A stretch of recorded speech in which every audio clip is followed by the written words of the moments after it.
Yo, what's going on, everybody? Welcome back to the HOU Bullcast Show. This is the Just Arrival podcast.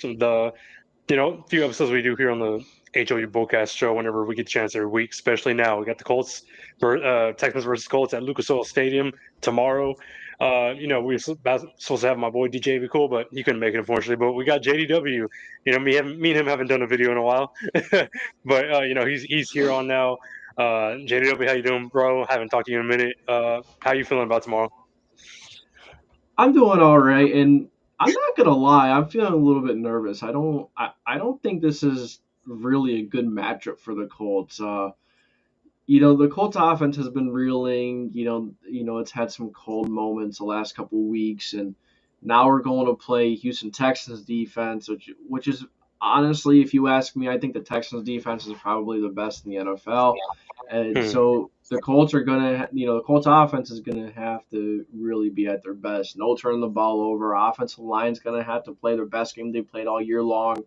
Will Anderson is no joke. Uh, so and then you have Danielle Hunter on the other side as well. So the tackles are gonna have to play a really good game. Uh, Yeah. I'm a little nervous. I'm not gonna lie, but I think since the Colts are at home, I think it should be okay because the Yeah. Colts usually play much better at home. But we'll see.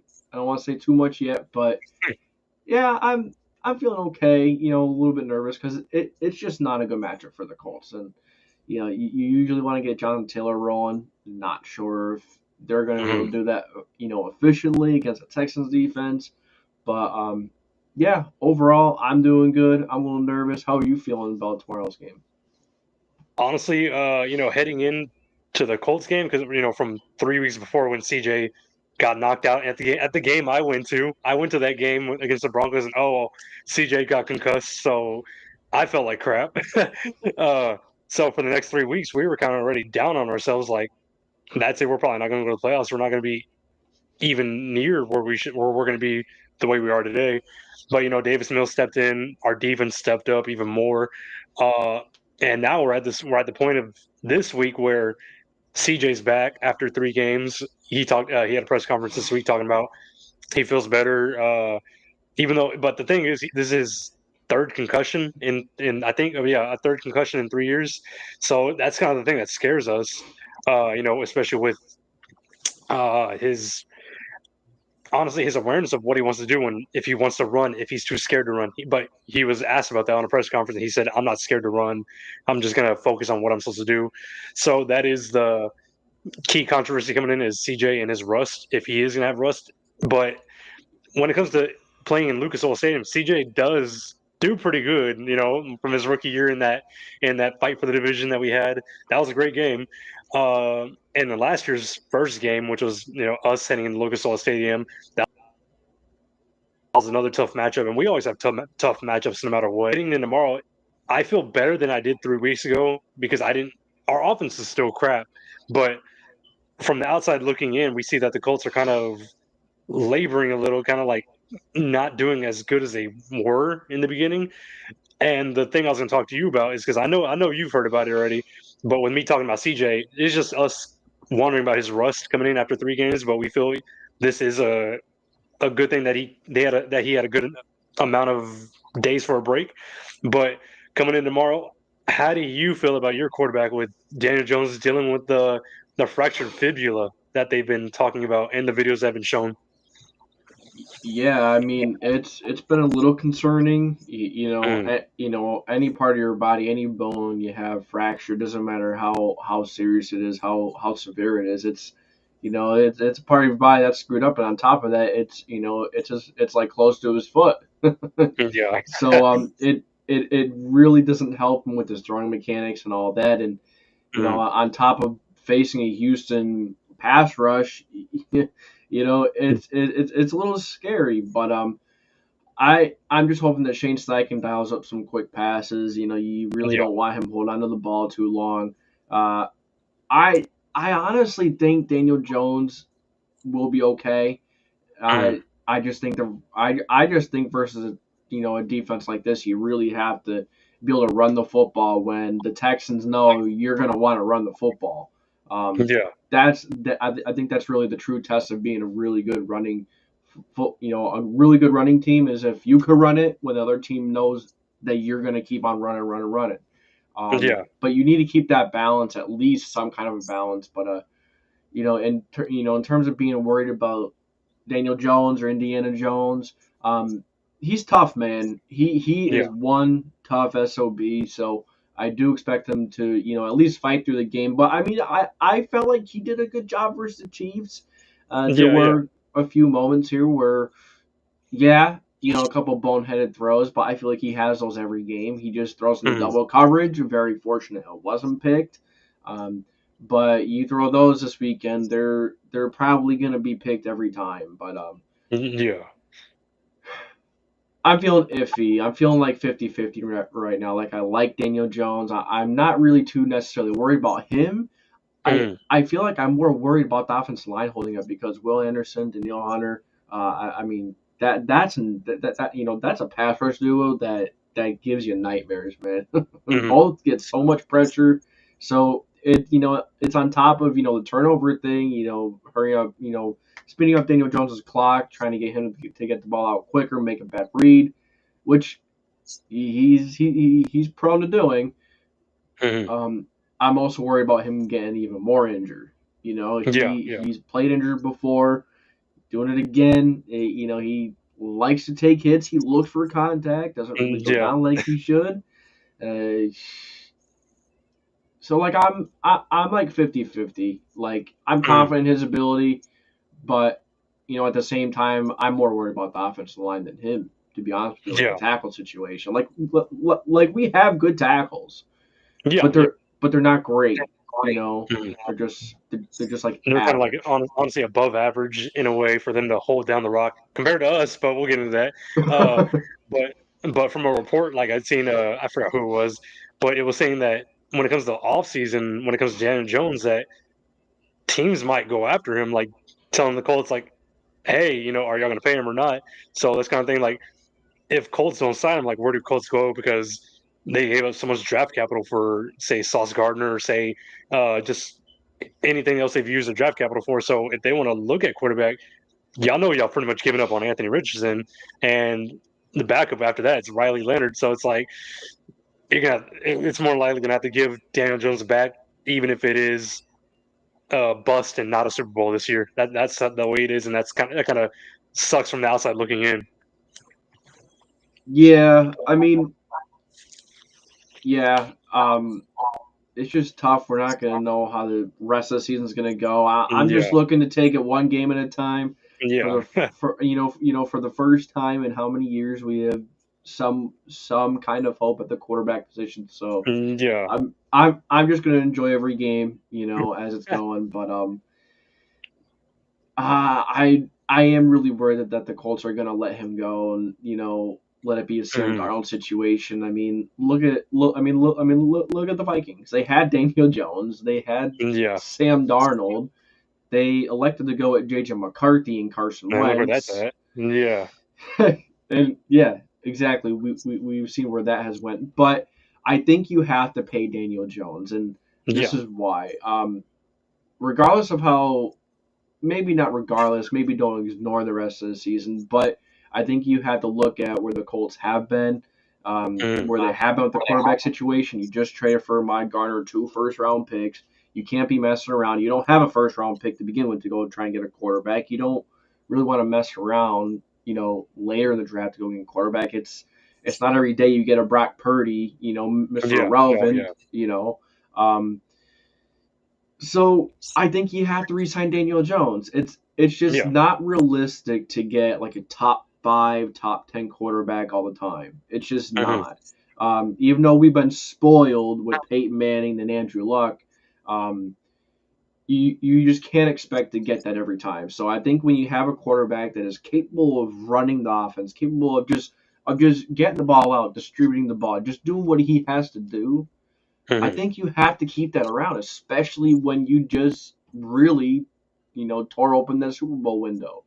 You know what I yeah, mean? So I think you got to keep him around for at least 2 or 3 more years, man. mhm, And if he doesn't work out after this year, okay, you put all the chips in, and it didn't work out, Yeah. But I think you re-sign Jones 100%, Mm.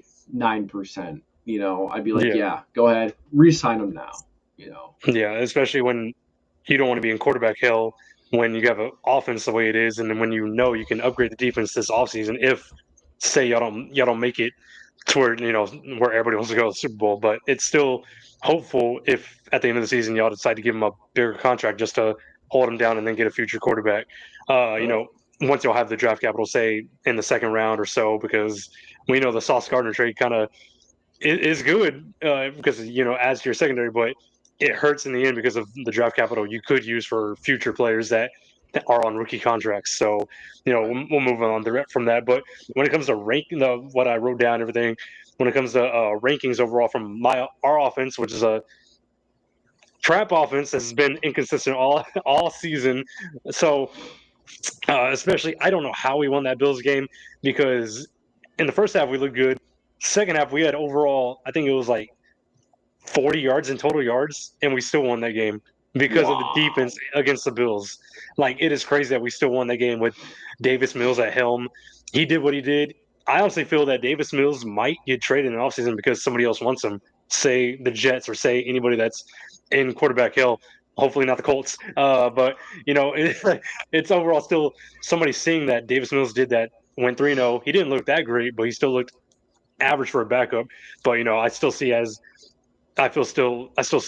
somebody might try to go after him from us.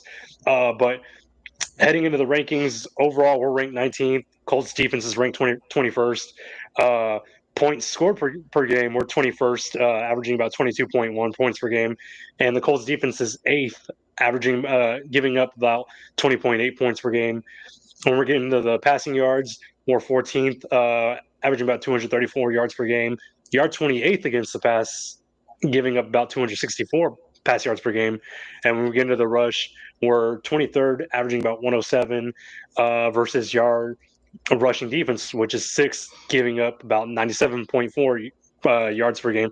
So when we get into it, yard defense is suitable for for them not to be on the field so much, not to give up too many points, especially for our offense because we are terrible in the red zone. But I've heard that Colts red zone defense is kind of bad as well. But it's kind of like you don't know who's going to win that game of red zone offense versus red zone defense. But when we get into it, like because I don't know, I haven't watched too much Colts tape on their defense, so when it gets to yard defense with Lou Anarumo, uh, you know, especially because our offense line they have done better, especially from last week because against the Bills we had no sacks, especially with Davis Mills at helm. So heading into tomorrow, like when it comes to yard defense, what do you feel is like the most key point for y'all to attack, tomorrow? Getting the defensive line stunts going. Lou Anarumo Mm-hmm. is incredible with getting the Mm-hmm. stunts going on the defensive line, just confusing the opposing offensive line. As you said, the Texans offensive line definitely isn't, the best. So if you could, Yeah, yeah. if you could confuse that line, confuse that front, I mean, he's done it against some of the better lines in the league. He has Mm-hmm. just confused them to the point where someone comes in free all the time when he Mm-hmm. does blitz. But I think the key is this defense is going to have to play lights out like they did last week. The red zone defense wasn't good for, Yeah. pretty much all year, until that Kansas City game. That Kansas City game, they got quite a few red zone stops, which I was like, wow, okay. Of all Mm-hmm. teams you're going to do this against is Patrick Mahomes. Um, Yeah. but like I said, I think the key is to get pressure quick. Mm-hmm. Even though our secondary is awesome, I really do like our secondary with the addition of Montgomery. Travarius Ward is finally going to be healthy. Mm-hmm. Unfortunately, Buckner, I don't think he's Yeah. going to be available for this game. That's a big loss. But you do have Latu. Latu's been playing well. You have, Mm-hmm. I just think it's crucial, even though our secondary is pretty good.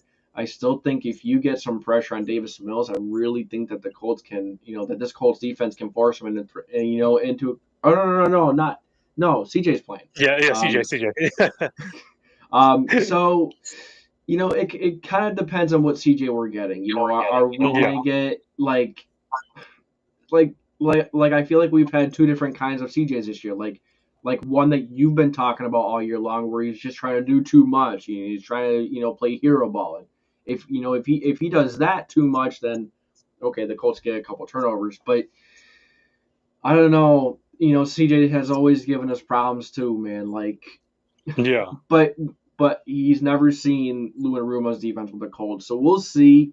Um, but like I said, the key is to get pressure quick because CJ, just because he hasn't been the best version of himself this year doesn't mean he's not capable of, Mhm. coming out or starting now. You know what I mean? Um, but the defense just has to be suffocating. You can't let them run either. We've been very Yeah. bad against the run. Even though the ranks may not say it, we've been horrible against the run. And I'm not looking Mhm. forward to going up against Woody Marks or because that dude is like a ball of fire, man. I'm Yeah. not looking Yeah. forward to playing him. So if stop the run too. Stopping Mhm. the run, just getting pressure. On CJ Stroud. If you don't stop the run, if you don't get any consistent pressure on CJ Stroud, I say that the Texans win this football game. Yeah. And the other key point I was going to get into is, especially with you talking about Woody, is like I would feel more confident about a run game if it was Woody and Joe Mixon, but Joe Mixon's not going to come back. We don't know what's going to happen with him at the end of this offseason. Nick Chubb is not his former self, but he's kind of a shell of his former self. So it's kind of like that's why Woody is the starter, and Woody has potential, but I still feel we will probably move on from Joe Mixon and go after somebody in the draft, have a two-headed running back like say the Lions do with Gibbs and Montgomery, but just going off of rookie contracts, say Woody and mine and a lot of guys from the Sauce Discord. Our dream is that running back from Notre Dame. I forgot, man. I'm already forgetting his name. Is it But Love? that running back, Love. I think it is. I think it is. But him, that's a monster right there at a running back. And if our first round pick was him, I wouldn't be mad at all. Like because with our receivers, we got Tank Dell coming back next season. We know that for sure. We have a crap ton of receivers from Nico, and that's a key matchup. Nico versus Sauce Gardner, and well, that's gonna be interesting to watch. Xavier Hutchinson, Christian Kirk, all of them. We have enough talent on the offense with the weapons, especially Dalton Schultz too. But it's all coming down to Nick Caley. I have such a love hate relationship with that dude, and even I think at this point even D'Amico does because yeah, D'Amico hired him, but it was because Nick Casario was best buddies with him, and at the press conference this week you could see how tired D'Amico looks. He's like, my defense is the reason we're in this game. He needs to get his shit together with his offense because Nick Caley is like that. Is like when you're in school and you have a school project and the other kid doesn't do nothing, but he still gets the 100. That's Nick Haley. He gets the 100 even though he didn't do nothing. Uh, but overall, I was going to get into CJ Stroud. We have played against Lou Anarumo defense, which was the Bengals in his rookie year. But Bengals 2 years ago they didn't have the defense that y'all do, but it's still the same scheme. It's still the same adjustments. It's just hoping that Nick Haley can work against that, and so can C.J. Stroud using his feet, using his vision. But with so much talent compared to the Bengals, I know your defense will cause more hell. But I think I think overall this will be just a defensive game. That's the way I see it. But key points from my point of view, from Texas fan, is score when the defense puts you in good position. If they turn the ball over, say from a pick or a fumble, because we've been honestly leading the league in turnovers. Like what was it last week against the Bills? They said that we have 12 interceptions and only allowed 10 passing touchdowns. That's crazy. That's a stat. But score in the red zone, protect CJ, get the run game going, as we said with Woody Marks, and hopefully our interior offensive line can get their shit together because our interior's been working and adjusting. We have Titus Howard, our right tackle, playing at left guard. So that's how much it's like been. And like I said, they had no sack. They gave up no sacks last week. So I'm giving them the credit of doing better, especially tomorrow, staying the way they stayed, and also just like I said, utilizing the weapons, especially Nico, because the way T.Y. Hilton was a killer to us, Nico is becoming a killer for the Colts in Indianapolis. So that's the way we're looking at it right now. But yeah, um, but as we move on from the offense versus the defense, you know, overall, the way to win this game from the Texas point of view is we need CJ to go off, protect him, utilize the weapons, and just hope that the offense can score when they're in good position. If we're in the other side of the field, if we get a good punt, get a good kickoff, like we can't just be stagnant and make the defense hop on and off the field consistently as we want, as much as they have been, especially like the Bills game, because that Bills game we should have lost, but thankfully Josh Allen was looking like rookie Josh Allen. He wasn't looking like MVP Josh Allen. Uh, but as we move on from that, we're going to get into the defense versus the offense with the rankings. Uh, Overall, we're first, and this is going to be such a great matchup. I'm not even going to lie. Even if Dan Jones is dealing with a fibula, we're first in overall defense. You're second in overall offense. Points allowed per game, we're second, allowing only 16.5 points per game. You're first in points scored per game, 31 points per game. Passing, we're third against the pass, allowing 195.7 passing yards per game, and you're fifth, averaging about 259 passing yards per game.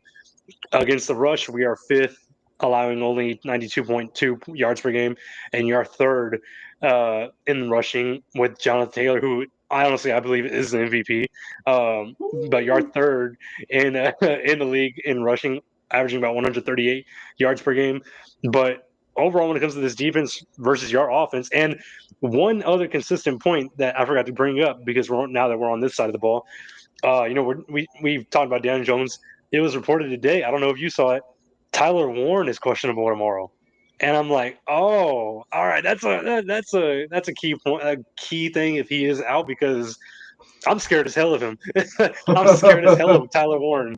But when it gets to this defense versus your offense, especially if Tyler Warren is out, like, how do you feel about your weapons? How do you feel about your offense line in general, and just about getting Jonathan Taylor going? So if Tyler Warren is out, that severely impacts the Colts' game Yeah. plans to run the football, to help the tackles, maybe chip a little bit. I do believe he will play, Mhm. even though he has the illness. Tyler Yeah. Warren is a tough sob. I think he will play. Um, and I feel like Tyler Warren would be so important to this game plan because I feel He, like he would.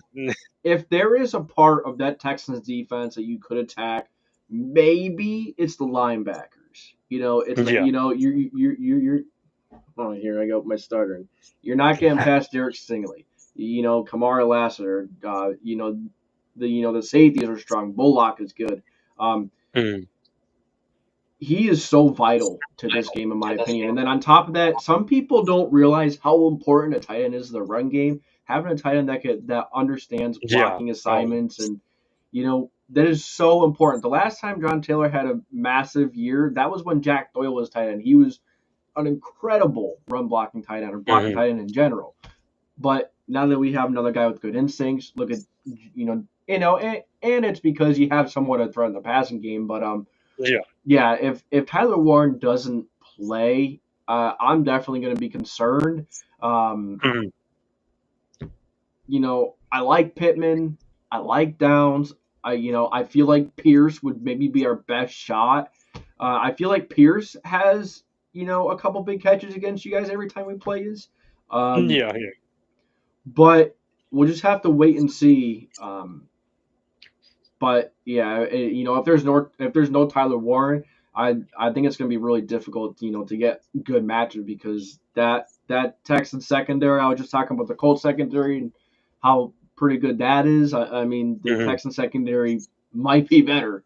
That's just how good that Texans secondary is, and the Colts have good receivers, man. But I don't think Yeah. any of Yeah. them. I don't think any of them really like genuinely puts fear in anyone's hearts. You know what I mean? Like it's just you have Mhm. so many playmakers, but the Texans have the personnel to cover all of them, unless it's Yeah. like a tight end. If you can mismatch Tyler Warren on a linebacker, maybe Shane Steichen can get creative and get a couple of Jonathan Taylor on linebackers. Mhm. I'll take that. Um, Yeah. but yeah, man, if there's no Tyler Warren, I think it might be a rough go for this Colts offense. But also, I would like to see how they play without Tyler Warren because you're going to have games where you don't have Yeah. your best players. Mhm. If you could still have a good offensive game against the best defense in the NFL without Tyler Warren, I I think it's going to show me a lot. But I do think he'll play. Um, Yeah, and honestly, coming from the Texans fan perspective, the thing we will like tip our cap to the Colts is honestly with your receivers from this whole season, Colts receivers are honestly the best receivers we're gonna play because yeah, we know we played the Rams and they had Puka, they had Devontae Adams, but weaponry wise, utilize wise, honestly see the Colts being the better. Like, yeah, we played the Seahawks, but all they have is Jack Smith and Jigba who went off against us. But with the Colts, they have all the weapons that y'all do have. Tyler Warren, Pierce, Michael Pittman. That's just a loaded weapon of wide receivers. So that's something we can tip our hats off to y'all about. The one thing we are happy about is after 3 games, especially like CJ, we have Jalen Petrie coming back.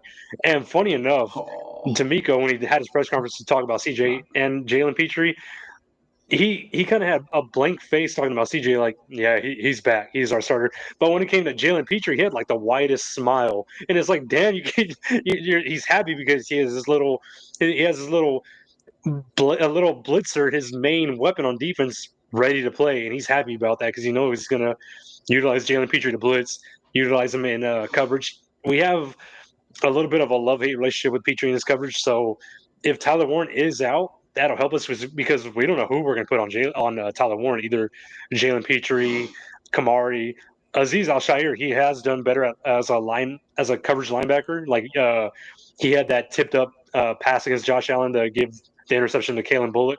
Last week he tipped it up. That was a great zone coverage read. Watching Josh Allen's eyes, so he's doing better compared to say last season.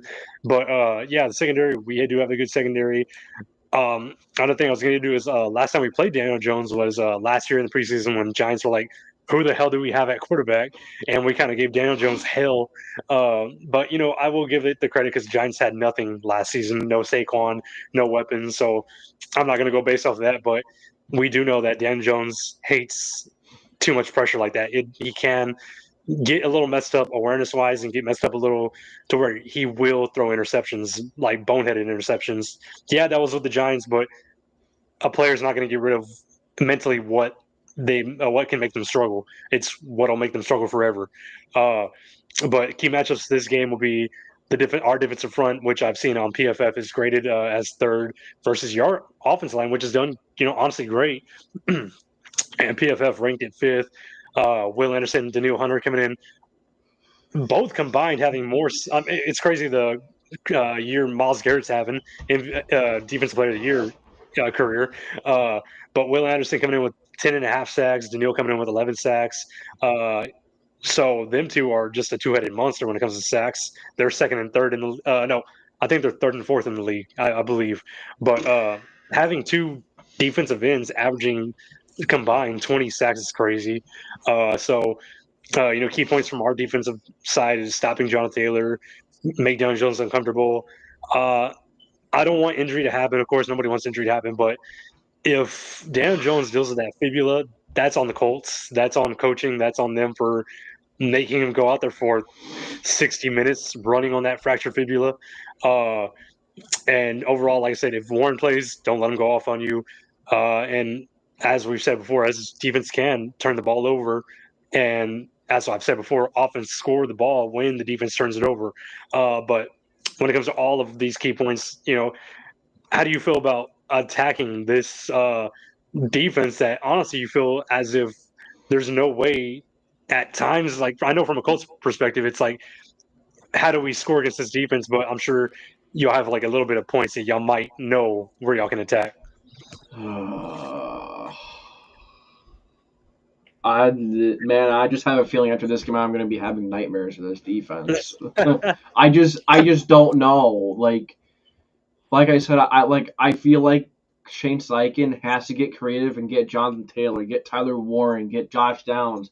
I think Yeah. you have to get creative to get linebackers on these guys. I think Mhm. I think that's what the Colts have to do. I don't think that our receivers are going to be able to make enough plays on the secondary that you guys have. And you Yeah. know, something that's weird to me is I think when Daniel Jones holds the ball longer, he's worse. I think that's when he makes poor decisions. Like like I know it's weird, but it feels like when he like sometimes under pressure he makes his best throws, which is wild. Yeah, Because you know, I mean, he is inconsistent with it, but um, I really feel like the best way to attack that Texans defense is just getting creative with getting mismatches. I Mhm. really think that's the only way. Like how is the interior of your guys' defensive line? It's definitely. Honestly, I'm not gonna lie. That's the thing I didn't talk about. They are doing way better. We got Sheldon Rankins, we got Tim Settle, we got Danico Oh, Autry here and there. oh, And this, Danico Autry. Yeah, yeah, yeah, and then we got. I always forget how to say his name, but we got honestly a good defensive tackle. He's a young guy. He's been a good run stopper. His name's Togolai. I don't know how to say his last name, but Togai, Toto. Yeah, yeah, I know who you're Tommy talking Togolai, about. I think his name is. Yeah. But his name is just so hard to remember. But he is stepping up as a future defensive tackle in case, like, say, Sheldon Rankins leaves after this season.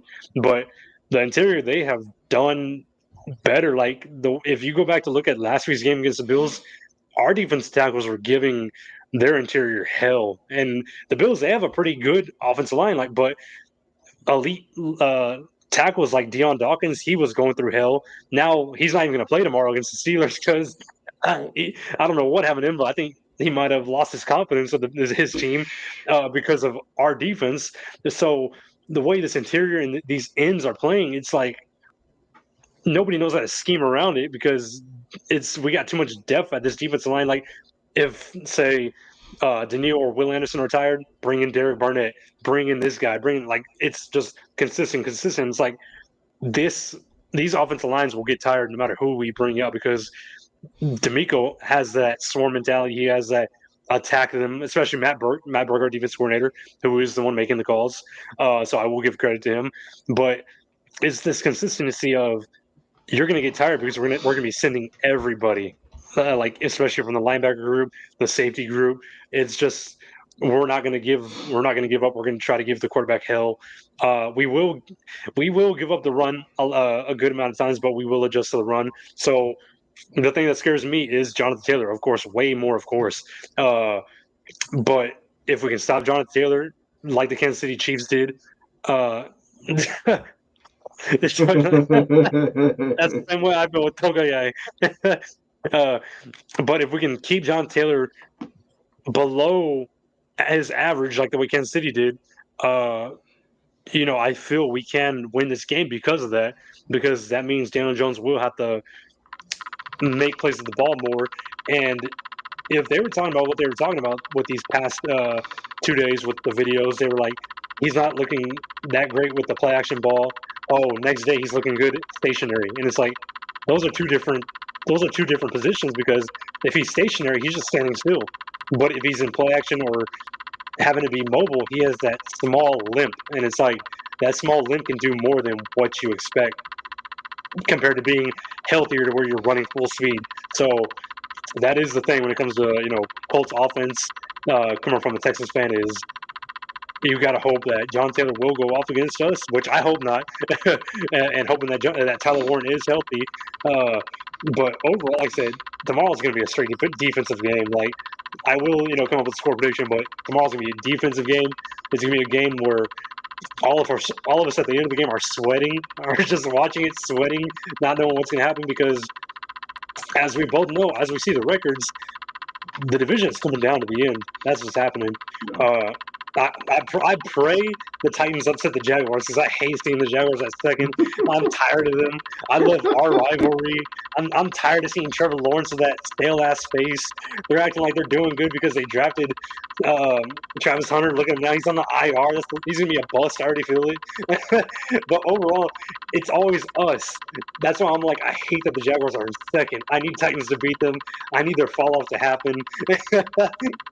Hey, So honestly, it's going a call out off. for the Jaguars. Going off. But yeah, that does bring up another good point. Maybe another way the Colts can potentially um, exploit something here is just to keep on pounding the football with Jonathan Taylor.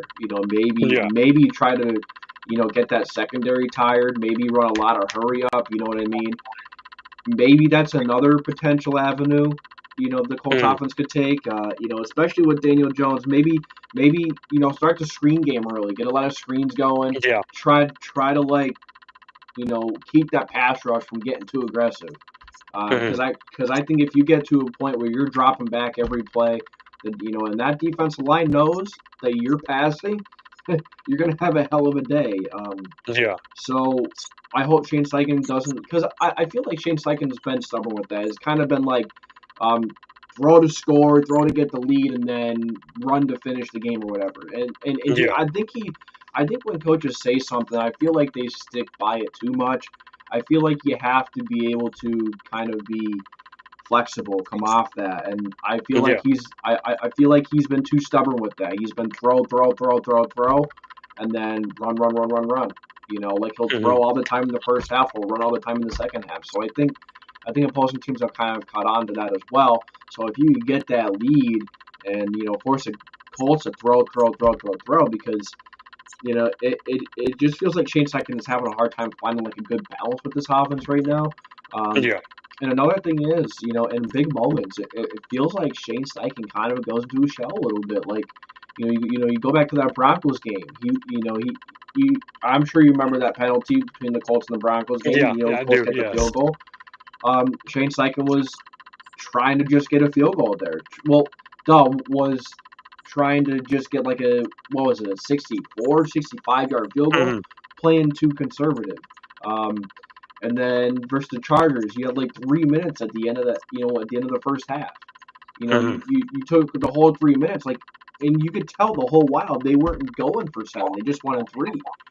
Yeah. I mean, and it feels like there's so many times in big moments that he kind of like goes in this shell and just, he gets too conservative. Yeah. So if you do that against this defense, I mean,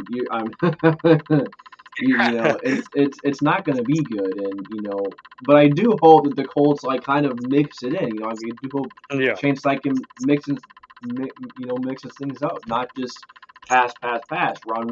Like we need you need more variety. You need to keep this defense on their toes. If this defense knows what you're doing, you're not doing anything. So, yeah, I just feel like maybe the Colts can just pound the football and try to tire out the Texans defense. But like you said, when you have such a surplus of talent in the defensive line, such a surplus of depth, I mean, it's difficult to get people tired. But, like the linebackers not being, the best, the Colts are one of the best teams. Like, that offensive line is one of the best at getting to the second level at pulling. And, Quentin Nelson always always finding a way to get, to throw someone to the ground. But yeah, I mean, exploiting the linebackers through the passing game and through the running game.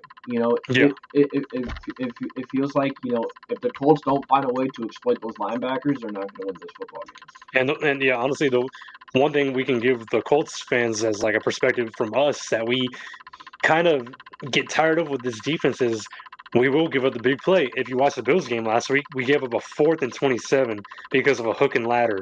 So like stuff like that cannot happen.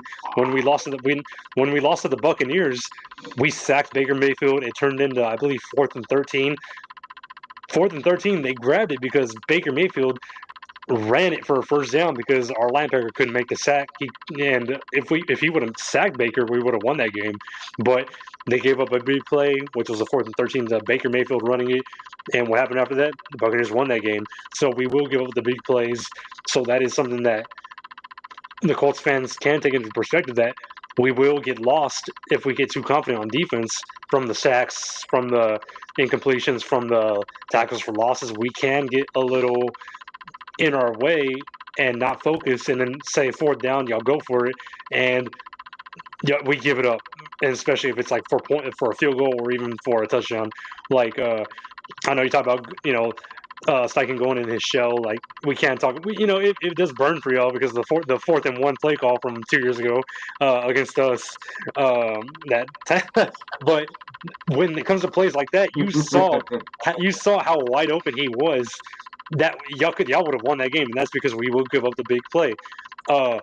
Last week against the Bills as well, I forgot their backup tight end's name, but before Josh Allen threw that interception, their tight end was running wide open to catch it for a touchdown, and Josh Allen threw it to his other receiver. I forgot who he threw it to, but it was just a misthrown pass. He threw it. Kalen Bullock was there to die for it. But if Josh Allen had the awareness and threw to the back of tight end, they would have won that game because he was wide open on the left side of the edge.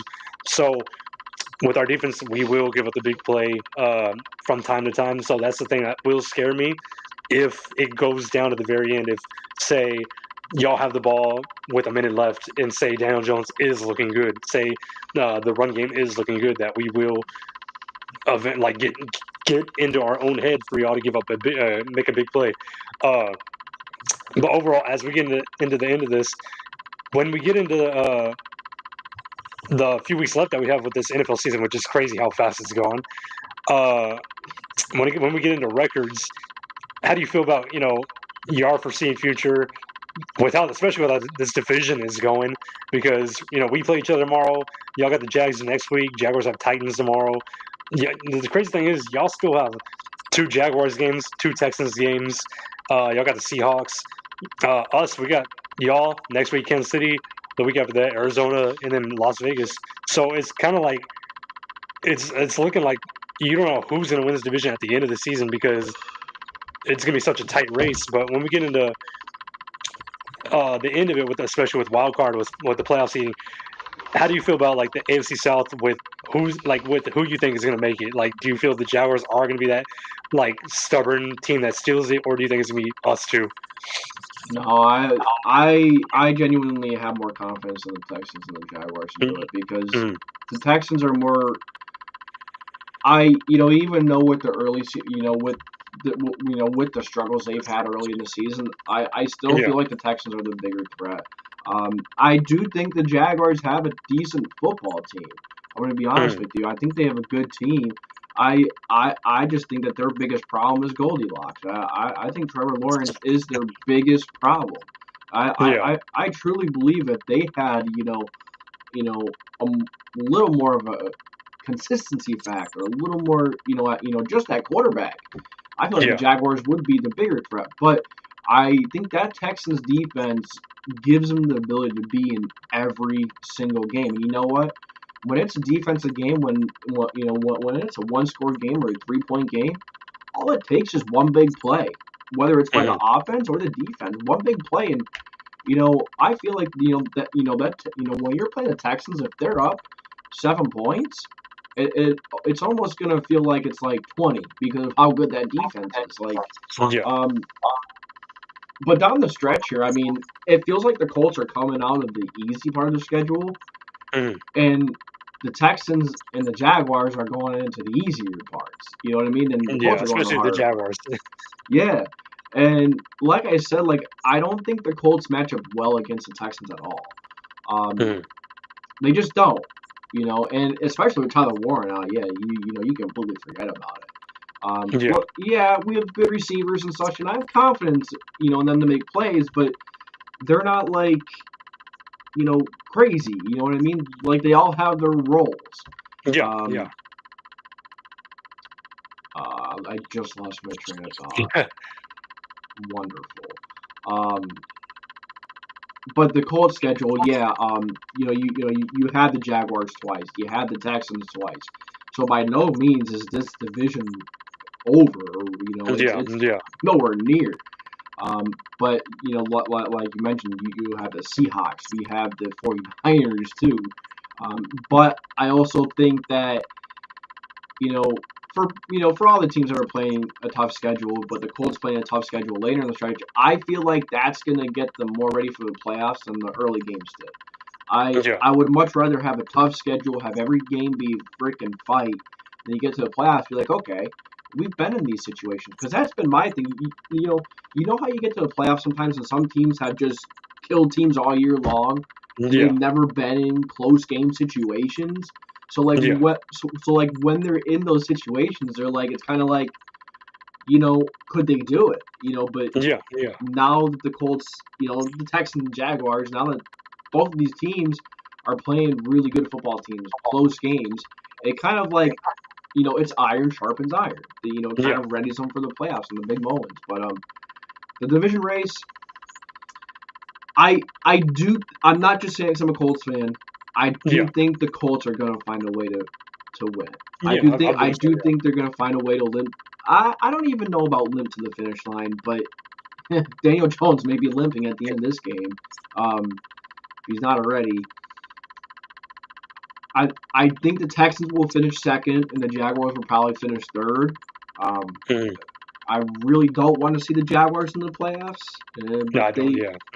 They might make it, but I really think the Texans have a better chance just because of Trevor Lawrence, man. He's wildly inconsistent. And then with C.J. Stroud coming back, I mean, heck, if this offense was playing as well as it was with Davis Mills, I feel like C.J. Stroud coming back is only going to make it, worse. Or well, better for the Texans, worse for the Colts. Another thing is, Nico Collins has always been the Colts killer. I mean, remember T.Y. Hilton? You mentioned that. Yeah, I know. Trust me, I know. T.Y. Hilton's a nightmare. but Nico Collins has been that for us. But now, I feel like this is the first time C.J. Stroud has seen a Colts secondary that is at least competent.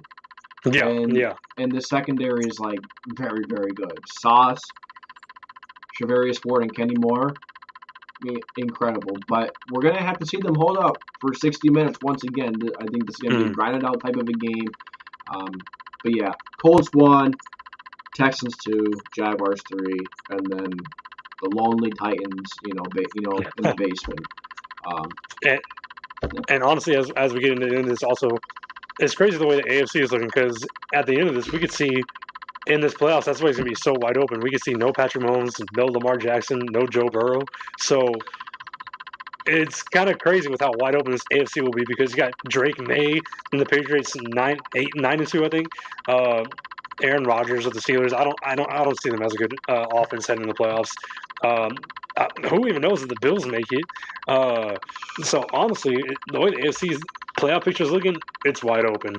But as we get into this, like, what with our game at the end of this, what's your score prediction? My score prediction, I'm gonna go Colts. I'm gonna go Colts 20-17. Oh crap, man, me, I was close to saying almost the same thing last night, but I was like, I'm gonna go closer. I'm gonna still go closer. I'm gonna say 24-20, Texans. Okay. All right. Yeah. I mean, I could see it going either way. I really think, being at home is kind of like tipping the needle a little bit for me, just because the Colts play much better at home. If it was in Houston, but Houston is indoors too. But still, the Colts being at home, the Colts just play their best football at home. They really do. So I think, and they have traveled a lot, this past month.